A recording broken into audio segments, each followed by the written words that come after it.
베드로가 오순절날 사람들 앞에 서서 설교를 했는데 설교한 내용을 보면은 첫 번째 설교가 성령에 대해서 설교를 했습니다.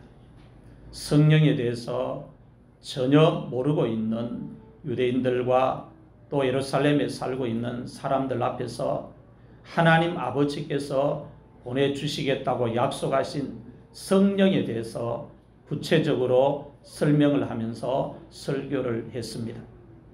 베드로가 사람들 앞에서 한 설교 가운데 두 번째 설교는 뭐냐? 예수 그리스도에 대해서 설교를 했습니다. 십자가에 못 박히신 예수 그리스도가 어떤 분인지, 그분이 왜 십자가에 못 박히셨는지 예수 그리스도에 대해서 사람들 앞에서 설교를 했습니다. 오순절날 성령이 모인 사람들에게 임할 때에 베드로가 성령을 충만하게 받았습니다. 베드로만 성령을 충만하게 받은 것이 아니고 11사도도 성령을 충만하게 받았습니다. 11사도와 함께 그곳에 모인 120명의 성도들도 함께 오순절날 성령이 임할 때 성령을 충만하게 받았습니다. 본문 4절 말씀을 보면 그들이 다 성령의 충만함을 받았다고 말씀을 기록하고 있습니다. 베드로가 설교할 때에 그때 그의 마음의 상태, 그때 그의 영혼의 상태, 그때 그의 영적인 상태는 성령 충만한 상태였다는 것입니다. 사람들 앞에서 큰 소리를 외치면서 지금처럼 마이크가 있는 시대가 아니었으니까 순전히 육성으로 사람들에게 설교를 해야 하니까 큰 소리로 한 사람이라도 더 알아듣도록 큰 소리로 소리를 외쳐서 설교했는데 설교할 때 그때 베드로의 마음의 상태, 영혼의 상태, 믿음의 상태, 영적인 상태가 성령 충만한 상태였다는 것입니다. 베드로가 사람들 앞에 서서 설교할 때 그때 베드로 옆에 11사도도 같이 서 있었습니다. 여러분의 머릿속에 11사도가 베드로 옆에 서 있는 것을 상상하시고 그 11사도를 대표해서 베드로가 소리를 높여서 설교하는 장면을 머릿속에 그림으로 그리면서 말씀을 들으면 말씀이 더 생동감 있게, 말씀이 더 긴장감으로 우리 속에 들어올 수가 있습니다. 오늘 본문 말씀은 베드로가 천하 각국으로부터 예루살렘에 올라온 유대인들과 그리고 현재 예루살렘에 살고 있는 모든 사람들에게 두 번째 설교를 하는데 예수님에 대해서 설교를 하고 있는 말씀입니다. 첫 번째 말씀입니다. 누구든지 주의 이름을 부르는 자는 구원을 받는다고 베드로가 유대인들과 예루살렘에 사는 모든 사람들에게 설교를 했습니다. 본문 21절 말씀을 같이 한번 더 읽겠습니다. 시작. 누구든지 주의 이름을 부르는 자는 구원을 받으리라. 아멘. 지금까지 구원은 유대인들에게만 제한되어 있는 것이라고 유대인들은 생각했습니다. 구원이 유대인들의 전유물이라고 생각한 것입니다. 그런데 이 베드로가 성령을 충만하게 받고 구원에 대해서 설교를 하는데 예수님 이 땅에 오실 때 구원을 가지고 오셨는데 그 구원을 누가 받느냐? 그걸 설명을 합니다. 그 구원을 예수님의 이름을 누구든지 부르는 사람이 받는다. 그렇게 설교를 하고 있습니다. 본문 14절 말씀을 보면 베드로가 설교를 시작하면서 내 말에 귀를 기울이라 라고 이렇게 말씀을 하면서 설교를 시작하고 있습니다. 내 말에 귀를 기울이라는 이 말씀은 내가 지금 하는 말을 하나도 놓치지 말고 귀를 기울여서 자세하게 잘 들으라 라는 말씀입니다. 구원에 대해서 중요한 말을 하니까 한 말씀도 놓치지 말고 귀를 기울여서 잘 들으라는 것입니다. 하나님의 말씀을 들을 때에 계속 연결해서 잘 들어야 합니다. 놓치면서 말씀을 들으면 안 됩니다. 여러분들의 예배 시간에 나와서 하나님의 말씀을 들을 때에 놓치지 말고 들을 수 있기를 바랍니다. 놓치면서 말씀을 들으면 말씀이 내게 전달되는 게 달라져요. 하나님의 본 말씀이 그대로, 성경에 기록된 말씀이 그대로 나에게 전달되는 게 아니고 내가 잘못 들어서 말씀이 잘못 전달될 수가 있다 이 말입니다. 하나님의 말씀을 들을 때 귀를 기울여서 연결을 해서 설교 시작부터 마칠 때까지 놓치지 말고 말씀을 연결해서 잘 들어야 합니다. 그래서 말씀을 그렇게 연결해서 들으면 구슬이 실에 다 끼어서 하나의 목걸이가 완성이 되는 것처럼 한편의 설교 말씀도 시작부터 마칠 때까지 귀를 기울여서 한 말씀도 놓치지 않고 들을 때에 그 한편의 말씀이 목걸이와 같이, 진주 목걸이와 같이, 금 목걸이와 같이, 다이아몬드 목걸이와 같이 귀중한 하나님의 말씀이 될 수가 있다는 것입니다. 그래서 하나님 말씀을 들을 때 마음을 집중해서 들어야 하고 정신을 집중해서 말씀을 들어야 하는 것입니다. 베드로가 사람들 앞에 서서 예수님에 대해서 설교를 하는데 얼마나 큰 소리로 외치면서 설교를 하는지, 누구든지 주의 이름을 부르는 자는 구원을 받으리라 웅변하듯이 외치고 있어요. 처음 듣는 설교지요. 유대인들에게는 엄청난 충격을 주는 말씀 아닙니까? 지금까지 구원, 하나님의 구원은 자기들에게만 있는 것이라고 생각했는데 그 베드로의 입에서 선포되는 하나님의 말씀이, 예수님이 이 땅에 하나님의 구원을 가지고 오셨는데 그 구원은 누구든지 예수님의 이름을 부르는 사람이 받는다 외치고 있어요. 구원은 모든 사람에게 다 필요합니다. 모든 사람이 하나님 앞에서 죄를 범하였기 때문에 하나님의 구원은 모든 사람들에게 다 필요한 것입니다. 예루살렘에 사는 사람들도 구원이 필요하고, 갈릴리에 사는 사람들도 구원이 필요하고, 로마에 사는 사람들도 구원이 필요하고, 이방인들도 구원이 필요하고, 구원이 다 필요하다는 것입니다. 이 하나님의 구원을 받으려면 조건이 있는데 그 조건이 뭐냐 하면은 예수님의 이름을 불러야 하고 예수님을 믿어야 한다고 가르치고 있습니다. 주의 이름을 부른다는 말씀은 주의 이름을 믿는다는 뜻입니다. 예수님을 믿는 사람은 그가 누구든지 예수님의 이름을 부르게 되어 있다는 것입니다. 여러분 평생 동안 예수님의 이름을 불러도 실적이 나지 않기를 바랍니다. 하루에도 수백 번 수천 번 예수님의 이름을 불러도 또 부르고 싶은 귀한 이름이 될 수 있기를 바랍니다. 왜냐하면 그 예수님의 이름이 나에게 구원을 가져다 준 이름이고 나를 천국까지 인도해 갈 수 있는 거룩하고 존귀한 이름이기 때문입니다. 세상의 이름은, 또 사람들의 이름은 아무리 훌륭하고 그렇게 잘 살아도 부르다 보면 실증도 날 수 있고 부르기 싫으면 안 부를 수 있지만 예수님의 이름은 계속 불러야 하는 것입니다. 내 생명이 끝나는 날까지, 내 환경이 가난하든지 부하든지 내 신분이 천하든지 종교하든지 상관없이 이 예수님의 이름은 하나님의 구원과 연결되어 있는 이름이기 때문에 변함없이 내 입술로 불러야 하는 이름이라는 것입니다. 주의 이름을 부르는 자가 구원을 받는다 했으니 그 이름을 귀하게 여기고 매일 예수님의 이름을 부르는 자, 그가 복된 자요, 그가 구원을 지키는 자요, 그가 구원을 받은 자입니다. 그러므로 사람이 구원을 받으려면 예수님의 이름을 부르는 방법밖에 없습니다. 예수님의 이름을 믿는 방법밖에 없습니다.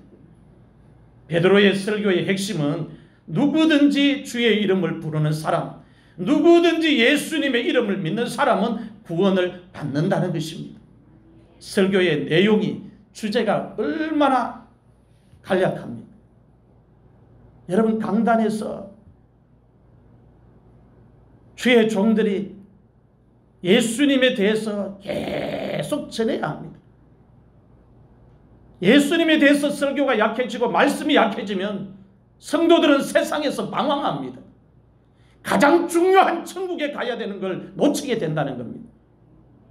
그래서 끊임없이 성경을 가지고 쪼개고 또 쪼개고 하나님의 말씀을 계속 먹여야 돼요.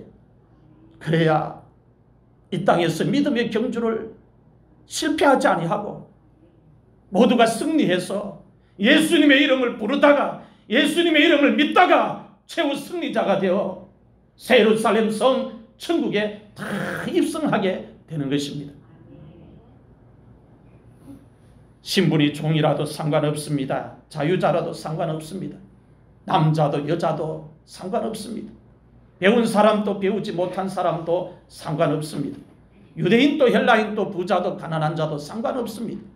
베드로의 설교의 핵심은 누구든지 남녀노소 빈부귀천 지위 고하를 막론하고 출신을 막론하고 그 입을 열어 그 마음을 열어 예수님의 이름을 부르는 사람, 예수님의 이름을 믿는 사람은 구원을 받는다. 하나님의 구원은 바로 그런 자의 것이다 가르치고 있습니다. 로마서 10장 9절에서 10절 말씀을 보면 예수님의 이름을 부르는 것과 예수님의 이름을 믿는 것에 대해서 말씀을 기록하고 있습니다. 같이 읽겠습니다. 시작. 내가 만일 내 입으로 예수를 주로 시인하며 또 하나님께서 그를 죽은 자 가운데서 살리신 것을 내 마음에 믿으면 구원을 받으리라. 사람이 마음으로 믿어 의에 이르고 입으로 시인하여 구원에 이르느니라. 아멘. 입으로 예수님의 이름을 부르는 게 얼마나 중요한지를 가르치고 있습니다. 입으로 예수님의 이름을 부르는 것, 이게 구원과 연결되어 있다고 가르치고 있습니다.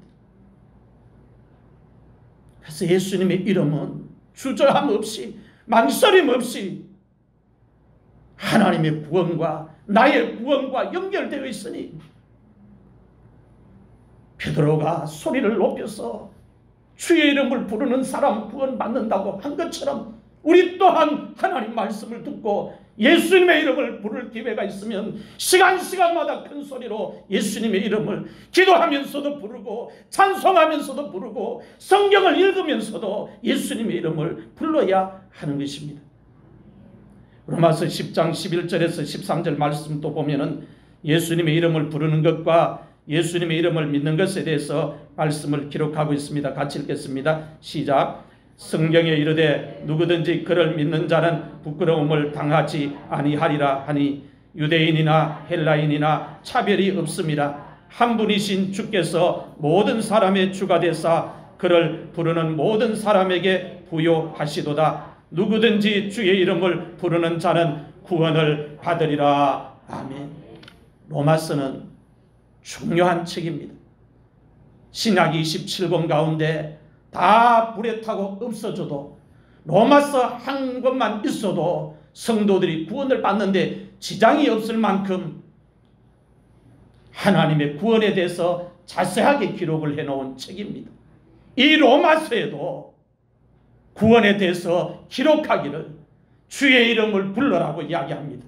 유대인도 주의 이름을 불러야 구원을 받고 헬라인도 주의 이름을 불러야 구원을 받는다고 가르치고 있습니다. 예수님의 이름을 부르는 것이 하나님의 구원과 관계가 있고 예수님이 가지고 온 그 구원이 나의 구원과 연결되어 있기 때문에 주저하지 말고 예수님의 이름을 열심히 부지런히 불러라고 가르치고 있습니다. 성도들 보면 이런 성도들이 있어요. 예배 시간에는 조용히 아멘도 안 하고 성경을 읽자 해도 같이 안 따라 읽고 찬송도 부를 때도 조용히 가만히 있고 그렇게 하다가 예배 끝나고 성도들과 성도들끼리 할 때는 얼마나 이야기 잘하는지 톤도 높고 이런 분들도 있어요. 잘못된 거예요. 예배 시간에 여러분들이 아멘도 크게 하시고 성경 읽자 하면 큰 소리로 읽고 찬송 부르자 하면 같이 크게 부르고 기도하자 하면 같이 크게 하고 이게 정상이에요. 영적인 것에는 전혀 반응하지 않고 입은 가만히 다물고 있고, 영적인 것 아닌 것은 예배 끝나고 나면 뭐 좀 섭섭해도 내 속에 있는 거 다 이야기해야 되고, 이렇게 해버리면 우리 신앙생활이 승리로 이어질 수가 없어요. 예수님의 이름을 부르는데 여러분의 에너지를 사용하시기를 바랍니다. 여러분 주의 이름을 부를 때 쫙 하고 백가죽이 뒤에까지 붙으면서 이렇게 한 10몇 번 부르고 나면요, 나머지는 말하기가 별로 싫어요. 그래서 듣는 거예요. 다른 사람 이야기하면 듣는 거예요.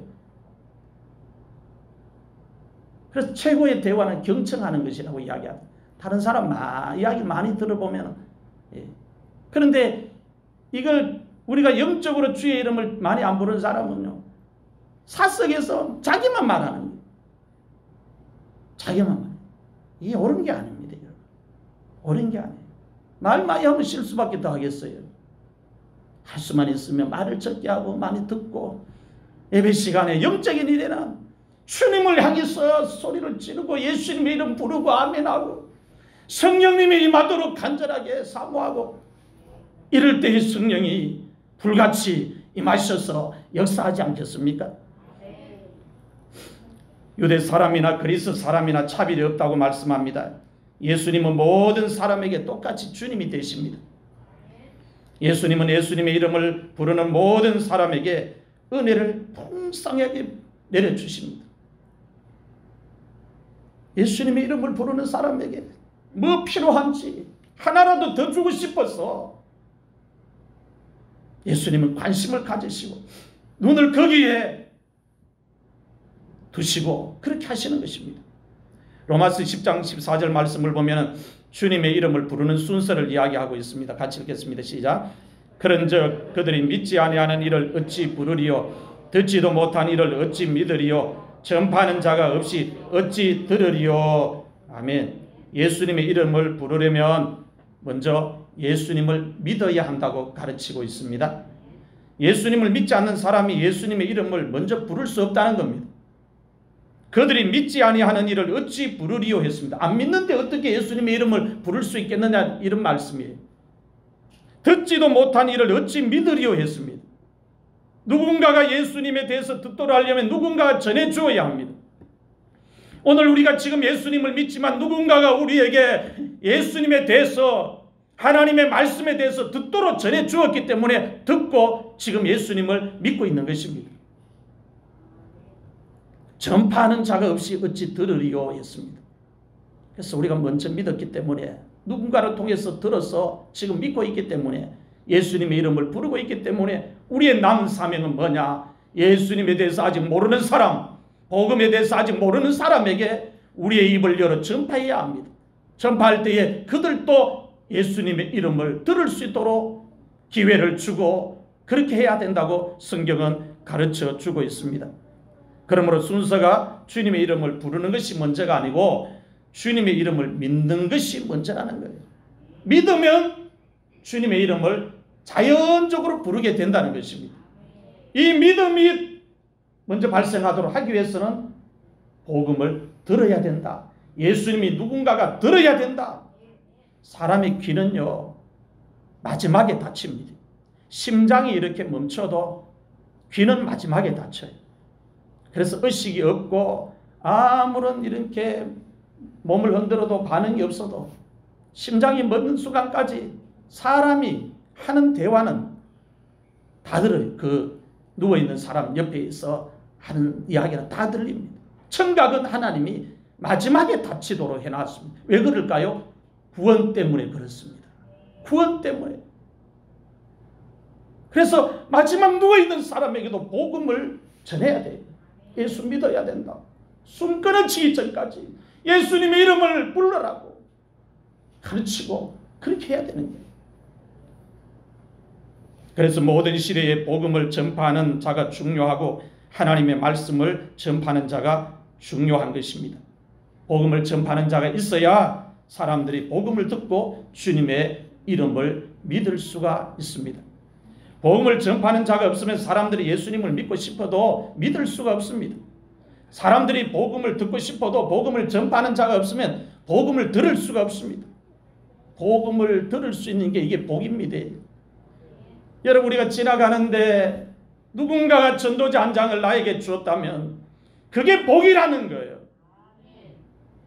하나님의 관심, 사랑, 택함이 우리에게 쏠려있기 때문에 누군가가 다가와서 전도자 한 장이라도 주고 예수 믿으라고 이야기하는 거지, 하나님의 사랑과 은혜가 임하지 않으면 우리가 길을 아무리 지나가도 전도자 한 장도 우리 손에 잡히지 않습니다.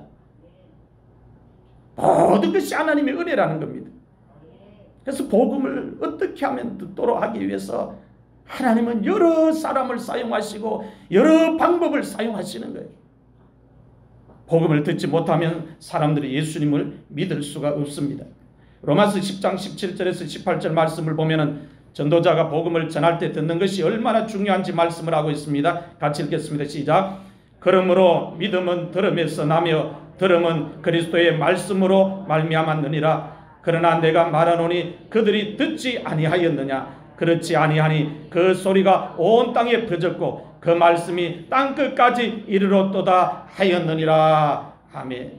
하나님의 복음이 다 전파되었는데 그 소리를 안 들은 사람이 있다는 거죠. 그 소리가 온 땅에 퍼졌는데 그 말씀이 땅끝까지 이르렀는데 우리 못 들었다 이렇게 말하면 안 된다 이 말이에요.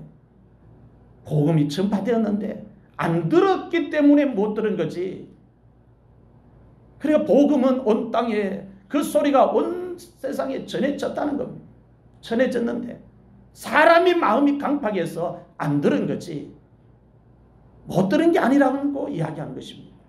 그래서 우리는 복음을 전하는 자로서 끊임없이 복음 전하는 사명을 감당해야 합니다. 한 번 전해도 안 들으면 또 전하고 또 전해서 그가 내 곁에서 떠날 때까지, 이사 가면 안 보이면 몰라도 내 옆에서 계속 나의 생활 환경에 보이면 계속 예수님의 이야기를 하고 복음을 이야기해야 합니다.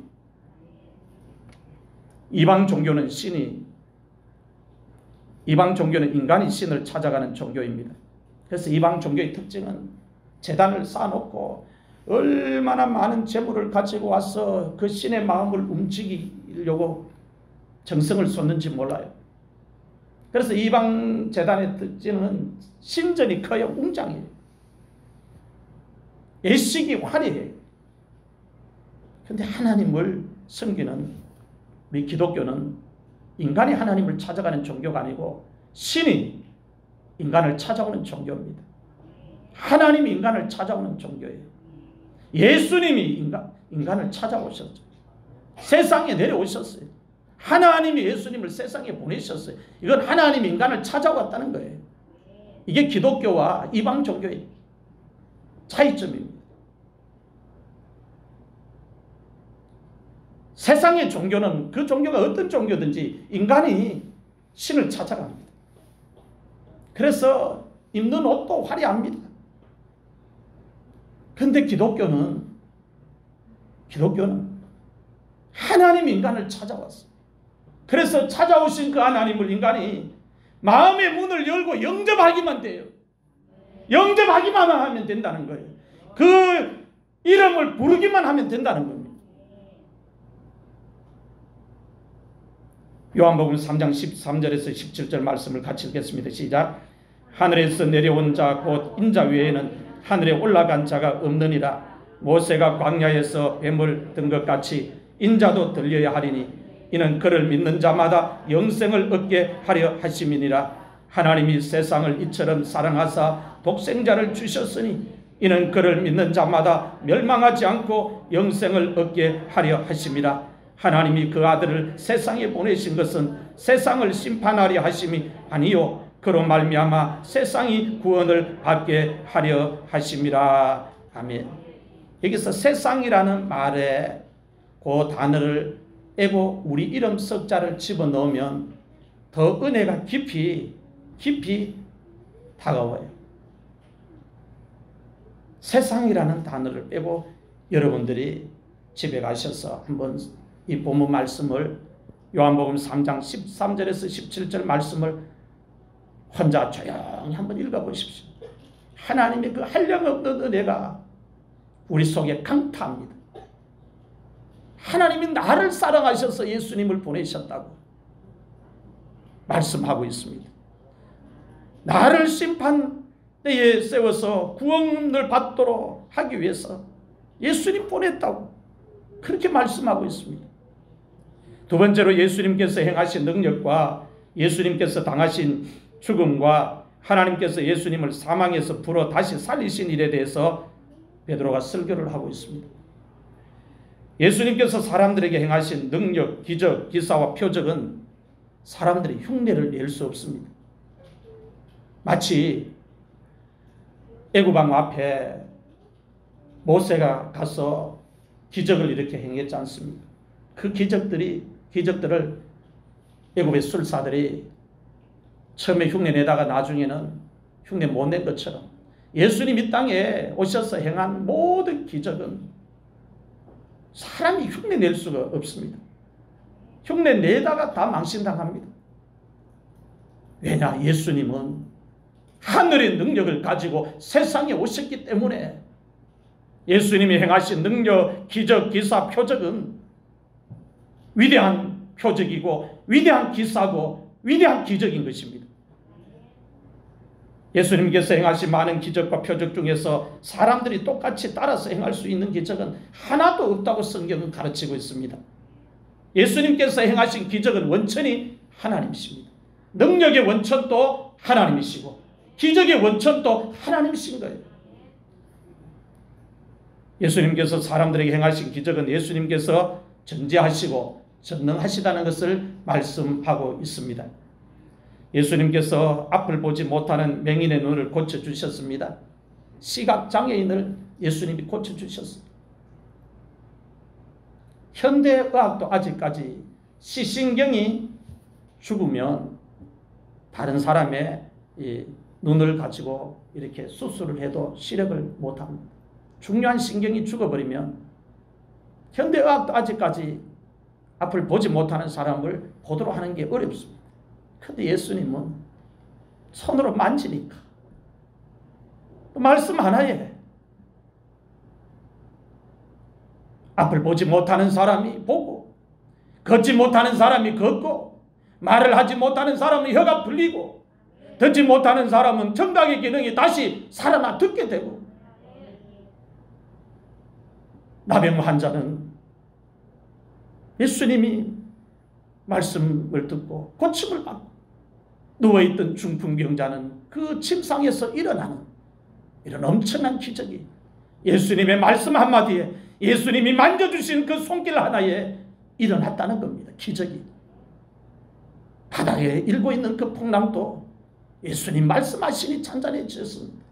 이런 기적, 이런 능력, 이런 기사 표적을 사람이 어떻게 흉내낼 수 있습니까?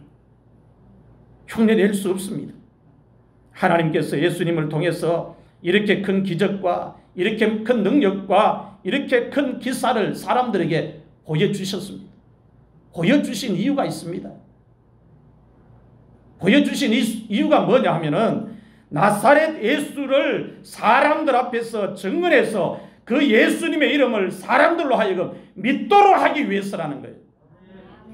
그 하나의 이유 때문에 예수님이 세상에 오셨고 하나님이 예수님을 세상에 보내셔서 그 예수님을 통해서 큰 능력, 큰 기적, 큰 기사, 큰 표적을 행하도록 하셨다는 겁니다.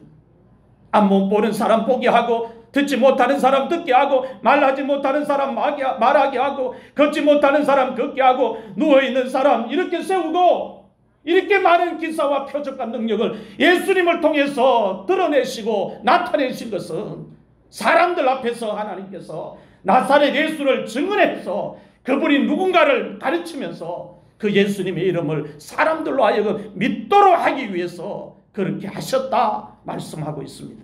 그 이유 하나 때문에 예수님을 통해서 그렇게 많은 기적과 기사를 나타내셨다고 이야기합니다.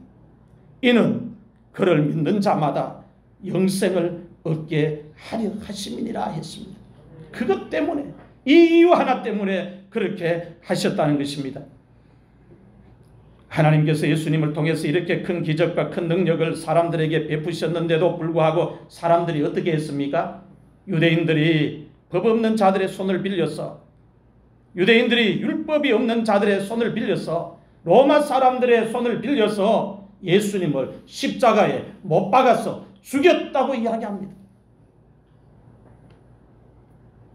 유대인들이 법 없는 자들의 손을 빌려서 십자가에 못 박아서 죽인 예수님이 바로 모든 사람들이 구원을 받기 위해서 불러야 하는 주님의 이름이라고 베드로가 설교를 하고 있습니다. 하나님이 예수님을 통해서 많은 기적과 기사와 능력을 행하신 것은 예수님을 믿는 자마다 영생을 얻도록 하기 위해서 그렇게 하셨다. 그런데 유대인들은 그 하나님의 본 마음을 헤아리지 못하고 율법 없는 사람들의 손을 빌려서 예수님을 십자가에 못 박아서 죽였다고 이야기합니다. 유대인들이 그 예수님을 십자가에 못 박아서 죽였지만은 그 예수님은 누구냐? 모든 사람들이 구원을 받기 위해서 반드시 불러야 하는 주님의 이름이라고 가르치고 있습니다. 고린도전서 1장 18절 말씀을 보면 십자가의 도에 대해서 말씀합니다. 같이 읽겠습니다. 시작.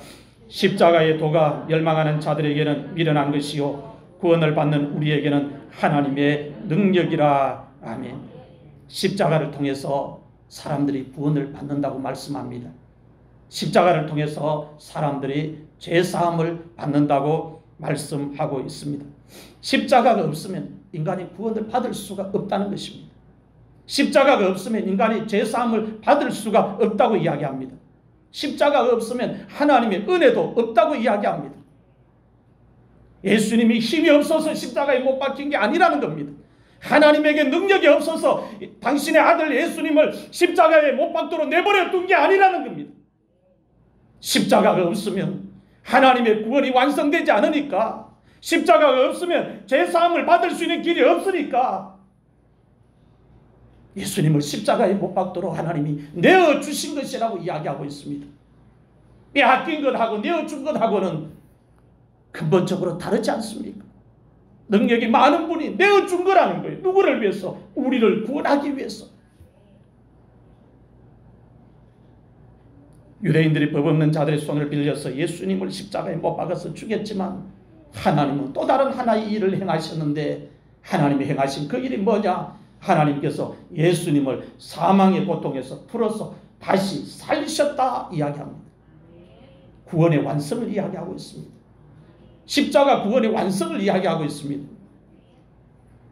하나님께서 예수님을 사망의 고통에서 풀어서 다시 살리신 이유는 예수님께서 구원을 완성하고 나면 더 이상 사망에 계속 매여 있을 수 없기 때문에 풀어서 다시 살리신 것입니다. 예수님은 만물의 창조자이시고 만물을 다스리시고 만유의 주가 되십니다. 그 주님이 세상에 오셔서 천하디 천한 우리 한 사람 한 사람 죄인된 우리를 구원하기 위해서 예수님을 십자가에 못 박도록 하나님이 내어주셨다 했으니 그 사랑이 얼마나 큰 사랑입니까? 그 은혜가 얼마나 큰 은혜입니까? 빛으로 따진다면 이 빛을 우리가 갚을 수 있겠습니까? 그래서 그 크신 하나님의 사랑 말로 다 형용할 수 없는 겁니다. 우리 생에 우리 생명 다 바친다 하들 갚을 수 없는 것입니다. 히브리서 1장 2절에서 3절 말씀을 보면 예수님에 대해서 말씀을 기록하고 있습니다. 같이 읽겠습니다. 시작. 이 모든 날 마지막에는 아들을 통하여 우리에게 말씀하셨으니 이 아들을 만유의 상속자로 세우시고 또 그로 말미암아 모든 세계를 지으셨느니라. 이는 하나님의 영광의 광채시요 그 본체의 형상이시라. 그의 능력의 말씀으로 만물을 붙드시며 죄를 정결하게 하는 일을 하시고 높은 곳에 계신 지극히 크신 이의 우편에 앉으셨느니라. 아멘. 하나님께서 마지막 날에 아들을 통해서 예수님을 통해서 우리들에게 말씀하셨다고 성경에 기록을 하고 있습니다. 하나님께서 아들을 예수님을 만유의 상속자로 세우셨다. 이 세상 모든 만물을 창조하시고 그 예수님을 상속자로 세우셨다는 겁니다. 우리가 가지고 있는 재산도, 부모가 가지고 있는 재산도 자녀들이 상속자가 되는 것처럼 이 세상 모든 만물을 하나님이 창조하시고 예수님과 함께 창조하시고 그 예수님을 만물의 만유의 상속자로 세우셨다는 거예요. 그러니까 그 예수님을 귀하게 여기라는 겁니다. 그 예수님의 이름을 귀하게 여기고 끊임없이 불러라는 겁니다. 그분의 이름을 불러야 구원이 지켜지고 그분의 이름을 불러야 나의 구원을 잃어버리지 않는다고, 받은 구원을 놓치지 않는다고 가르치고 있는 것입니다. 예수님은 하나님의 영광의 광채이시고 예수님은 하나님의 본체의 형상이시라고 말씀하고 있습니다. 예수님을 통해서 하나님의 본성을 나타내신 거예요. 하나님이 가지고 계시는 신적인 속성이 어떤 것인가를 예수님을 통해서 하나님이 다 나타내셨다고 이야기하고 있습니다. 그 예수님께서 능력의 말씀으로 만물을 붙드시고 보존하고 계십니다. 그 예수님께서 능력의 말씀을 가지고 죄를 정결하게 하시고 깨끗하게 하는 일을 하신다고 말씀하고 있습니다. 뿐만 아니라 예수님께서 지극히 높이 계시는 하나님 보좌 우편에 앉아 계신다고 이야기합니다. 이 땅에 오셔서 사람의 몸을 입을 때는 사람들이 그 예수님을 제대로 몰라보고 십자가에 못 박았지만 하나님에게는 이 아들이신 예수님이 이렇게 존귀한 분이라고 우리에게 설명을 하고 있습니다. 십자가의 도가 멸망을 하는 사람들에게는 미련하게 보이지만, 저주의 형틀로 보이지만은 하나님의 구원을 받아들이는 사람에게는 그 십자가가 뭐냐? 하나님의 능력이 된다는 겁니다. 내 힘으로 구원받을 수 없는데 내가 십자가 쳐다보고 예수님의 이름을 불렀더니 하나님의 구원이 나의 구원이 되는 거예요. 그걸 가리켜서 내 힘으로 받을 수 없는 구원을 내가 예수 이름 부르고 십자가 쳐다봤더니 그 하나님의 구원이 나의 구원이 되었다, 그 하나님의 능력이 나의 능력이 되었다 고백하는 것입니다. 사랑하는 성도 여러분, 오늘 여러분들은 지금 주님의 이름을 어떻게 부르고 신앙생활을 하고 있습니까? 주님의 이름을 제대로 부르고 있습니까? 열심히 부르고 있습니까? 예수님을 어떻게 믿고 있습니까? 예수님의 이름을 어떻게 부르고 있습니까? 베드로의 두 번째 설교입니다. 예수 그리스도에 대해서 베드로가 설교를 했습니다. 우리가 받은 구원을 놓치지 않고 지키려면 하나님이 보내주신 이 예수님이 어떤 분인가를 제대로 알아야 되고, 그걸 알았다면 우리의 남은 생에는 끊임없이 예수님의 이름을 부르는데 우리의 에너지를 사용해야 되고 우리의 힘과 능력을 사용해야 되고 우리의 마음과 정성을 거기에 쏟아 부어야 한다는 것입니다. 주의 크고 두려운 날이 임할 때 오늘 우리들이 땅을 치고 후회하지 않으려면, 가슴을 치고 후회하지 않으려면 주님의 이름을 오늘 우리들이 열심히 불러야 합니다. 열심히 불러야 합니다. 십자가를 열심히 붙들어야 합니다. 십자가의 도를 열심히 믿어야 합니다. 성경책을 열심히 펼쳐야 합니다. 펼쳐서 열심히 읽어야 합니다. 예배 시간마다 말씀을 귀를 열고 마음을 열고 열심히 들어야 합니다. 그래야 하나님의 구원이 나에게 임해서 내가 하나님의 구원이 나의 구원이 될 수가 있는 것입니다. 구원은 신분과 상관없습니다. 출신과도 상관없습니다. 누구든지 주의 이름을 부르면, 예수님의 이름을 부르면, 예수님의 이름을 믿으면 구원을 받는다는 것이 성경의 선포이고 선언입니다. 유대인도 헬라인도 이방인도 구원을 받으려면 조건이 주의 이름을 부르는 것입니다. 예수님의 이름을 믿는 것입니다. 그것이 구원을 받는 조건이에요. 오늘 우리가 예수님의 이름을 부르고 있다면 이게 기적입니다. 예수님의 이름을 믿고 있다면 이것 또한 기적이고 은혜입니다. 우리 힘으로 못 믿고 우리 힘으로 예수님의 이름 못 불러요. 하나님의 은혜 주시고 성령님의 감동 감아 주셔야 입이 열려 예수님의 이름을 부르게 되고 예수님의 이름을 믿게 되는 거예요. 구원을 받는 기준이 주의 이름을 부르는 것이고 예수님의 이름을 믿는 것입니다. 오늘 여러분들 모두 주의 이름을 열심히 불러서 받은 구원을 잃어버리지 말고 끝까지 지킬 수 있기를 주의 이름으로 축원합니다.